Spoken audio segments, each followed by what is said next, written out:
జీవితం విలువైందిగా మలుచుకోవాలంటే మంచి పనులు చేయకపోయినా పర్లేదు. ఎదుటివారి గురించి ముందొక మాట, వెనకొక మాట మాట్లాడకుండా ఉంటే చాలు.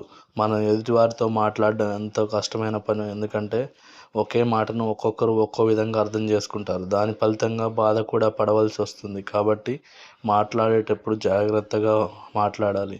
మనల్ని మోసం చేశారని వారిపై పగలు, ప్రతీకారం అంటూ వెళ్ళకండి. కొంచెం మౌనంగా ఉండండి. కుళ్ళిన పండును చెట్టు మోయదు. వాటంతట అవే రాలిపోతాయి. ఆ పాపం మన చేతులకెందుకు? కృషి, పట్టుదల నిన్ను ఉన్నత శిఖరాలకు తీసుకెళ్తాయి కానీ భవిష్యత్తును నిర్ణయించేది మన ప్రవర్తన, వ్యక్తిత్వం మాత్రమే. మనం ఊహించే ఊహలకు, మనం చెప్పే నిజాలకు చాలా తేడా ఉంటుంది.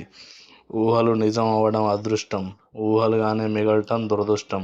నిజాలను గుర్తించకపోవడం అవివేకం. నిజాలను ఒప్పుకోవడం జీవితం. కానీ మనిషి హ్యాపీగా జీవించాలంటే ఇతరులకు సాయం చేసే గుణం ఉండాలి. ఒకసారి అవసరం ఉన్నవాడికి సాయం చేసి చూడండి. అందులో ఉండే కిక్కే వేరు. చాలామంది వస్తువులు కొనుక్కోవడం సంతోషం అనుకుంటారు. కానే కాదు. అది కేవలం కంఫర్ట్ జోన్ మాత్రమే. అదే నిజమైతే వస్తువులు కొన్నప్పుడు ఉండే ఆనందం కొన్ని రోజుల తర్వాత ఎందుకు ఉండదు? మనిషి హ్యాపీగా ఉండాలంటే డబ్బు అవసరం అసలే కాదు అంటాను నేను.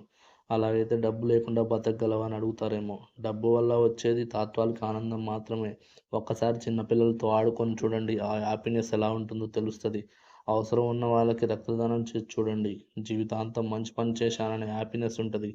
ఎవరికైనా మంచి సలహా ఇచ్చి చూడండి. వాళ్ళు బాగుపడితే వచ్చే ఆనందమే వేరు. మనకు ఉన్నదాంతో ఎవరైతే తృప్తి పడతారో వాళ్ళు సంతోషంగా ఉంటారనేది నా అభిప్రాయం.